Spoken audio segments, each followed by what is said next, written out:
Hey everyone, Shabby Gamer here, and welcome back to another random match here on WWE 2K17. Now, this match was suggested by both Jay over at HD Gaming and Panthers Fan 711, and it is going to, of course, be Daniel Bryan versus Shinsuke Nakamura.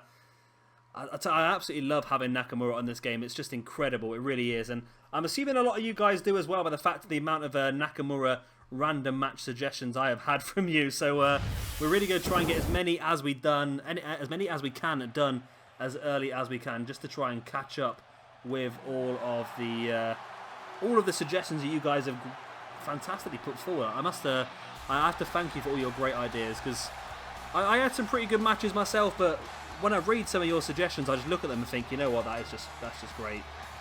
And of course, do drop any more suggestions you do have in the comment section below. I will write them all down on my little pieces of paper and add them into the hat. Of course, I'm just going to be drawing all the random matches from my hat this year, which makes them completely random, I suppose. But it just takes away... It means that I can't give people... I'm not going to give anyone special treatment as such, but it means that everything is random. So if you do suggest a match, you've got as much chance as anybody else of getting your match recorded.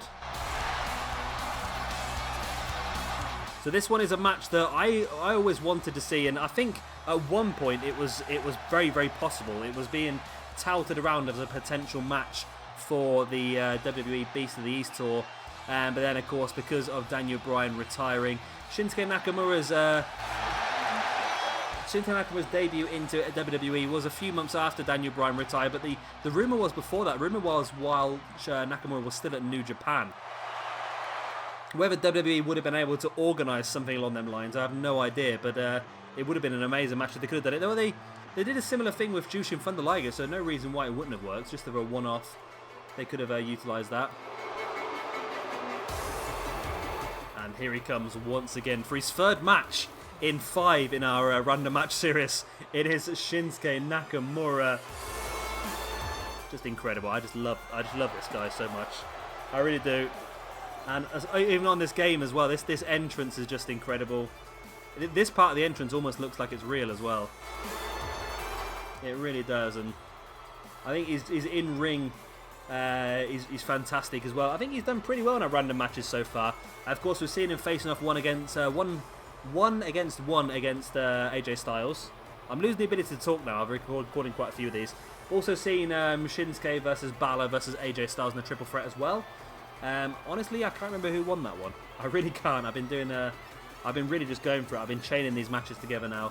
Now, I've just recorded previous to this a fatal 4-way 4 horsewoman match. So if you've not seen that, go and check that out. That was a really, really good match. A bit of a shifty finish to the match, but well, it wasn't shifty. It was just a little bit of bad timing potentially, but it was a really good match. I think the way they've changed the dynamics on triple threats and fatal 4-ways is going to be a massive improvement for our universe mode. I will be trying to utilise some different match types over the next few random matches, just to try them out. So the likes of Full Set Anywhere, Fatal 4, table matches, TLC matches, Hell in a Cell, cages, just to see how they work. And if they do work, then we can start to think about using them in our universe mode a bit more freely. Of course, last year we had a whole sort of group of matches I never really used because they just didn't really work too well in the universe mode. So I'm going to stop talking about all the other crap now, and we're going to concentrate solely on what we have in the ring right now. Daniel Bryan, Shinsuke Nakamura, the bell rings and we are underway. Shinsuke with a nice little headlock takedown on Daniel Bryan. Big right hand to the face as well. And Shinsuke winning so far on the chain wrestling. It'd be amazing if Daniel Bryan did come back for... If he did come back from retirement, but I just don't think if he did, he'd ever face off against someone like Nakamura, because Nakamura is quite a stiff fighter, as you saw by that big kick to the head. And when you've had several problems in the past with concussion and neck injuries, the last thing you want is a big kick to the head like that. That's not a situation you really want to be in.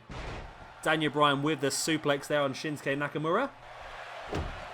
So once again, this match was suggested by Panthers Fan 711 and Jay over at HD Gaming. So thank you very much, guys, for that.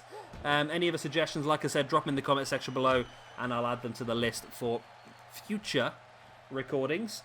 There might be a chance where matches are going to be duplicated by several people, and I will try and keep on top of that as much as I possibly can, but inevitably it's going to be very, very difficult. So it might end up being your match you suggest, might end up being recorded and given a shout out to somebody else, but your match will still be in the hat as well, and I will duplicate. I'm quite happy with that. Like matches like this, Daniel Bryan versus Shinsuke Nakamura, I don't mind recording this twice. But I did manage to keep on top of this one. Both Panthers fan and Gaming HD suggested this one. Backdrop there by Shinsuke on the apron. Now I do like this camera angle. We saw this previously with the AJ Styles Nakamura match. It cuts off this nice little camera angle when they come outside the ring, which I quite like. Especially in a match where you're watching it rather than actually playing it. I think if you're playing it, this camera angle could be a little bit annoying just to try and figure out which way to walk, because it might be a little bit inverted, might be a little bit confusing. But apart from that, I really like it. Now Daniel Bryan slides back into the ring. Nakamura glitching here. Oh, don't do this to us, guys. Don't do this to us. Come on, there we go. I was a little bit worried because I have had issues on 2K16 where matches have ended by count out, because that same situation happens where somebody just walks forward into the ropes or into the ring and doesn't actually slide in, and that's I was a little bit worried we might end up with a bit of a dud match there. Nakamura now bringing Daniel Bryan back up to his feet, up onto his shoulders, and there is the Death Valley Driver neckbreaker combination move. Another head scissors with some elbows to the forehead of Daniel Bryan as well. And again, Nakamura just head scissors with the elbows to the forehead once again on Daniel Bryan. Taking full control of this match now, Nakamura drops into the pin. Referee slowed down, but not quite as slow as he was on 2K16. He's still a little bit slow, but at least he's moving a little bit quicker now, which is good. I like that. Nakamura now sending Daniel Bryan into the corner. Hoist him up onto the top rope. What's he got planned here? I'm not seeing him go high risk so far, Nakamura. Is he going to potentially go for a Super German? Super German suplex. Daniel Bryan hits the mat hard, face first. And Nakamura getting the fans a bit more involved in this match with that little taunt in the corner. But Daniel Bryan was playing possum. Maybe Nakamura should have continued to pay attention to Daniel Bryan rather than trying to act up to the crowd. Great Northern Light super. No. Yep. No, that wasn't Northern Light, was it? What was that one called? Was that Northern Light suplex? That was Northern Light suplex, wasn't it? Yeah. Great springboard dropkick. So springboards have made a return in 2K17, which is great because they didn't really exist in 2K16, did they? They were quite rare AI on AI, but now this year I seem to have seen a few, and it's good because they were overused in 2K15, they were underused in 2K16, but so far in 2K17 they seem to be pretty much at the right level. There's the pin by Daniel Bryan after the kicking combination. 1, 2. Tell you what, the referee gets incredibly close on this game, doesn't he? It's almost like he just slapping Shinsuke Nakamura in the face every time he counts. So Daniel continuing the assault just by twisting the head of Shinsuke Nakamura and sends him headfirst into the mat as well. Now Daniel Bryan lines him up. Now we could potentially see a submission here, and so far we've not seen any submission wins. We've only seen one submission hold locked in. So it'll be interesting to see if the submission system has been improved on 2K17. So Nakamura crawling towards the ropes. And he does reverse it. Now that's good. I've said before that I don't want to see people releasing submission holds. It doesn't make sense. You either get reversed or somebody reaches the ropes. So far in all the submissions we've seen, nobody has released it of their own will, which is good. I think you should get a bonus as well for locking in your submission finisher closer to the middle of the ring, because it takes longer for people to get to the ropes. So I think that should be your bonus. But beforehand it was just set the higher your submission skill, the more time you can hold the submission hold. But that's pretty good. I like the way it's working so far. There's the pin by Nakamura. It's only enough for a 2 count. Nakamura still can't believe that Daniel Bryan is still fighting on in this one. So the matches do seem to have sped up quite a considerable amount. Since our first one, AJ Styles versus Nakamura, did take over 20 minutes. Now this one is up to just about under 10. And Nakamura hits the Kinshasa. That could be game, set, match. 2 and 3. And it is the end of the match. So I think when I've been tweaking with the the weightings in the match, I may have made it a little bit too overpowered. Maybe I need to change that back. But at the same time, I want people to finish the match on their finishing maneuver. I don't want to, like we saw in the first match, Nakamura hit his finishing maneuver twice.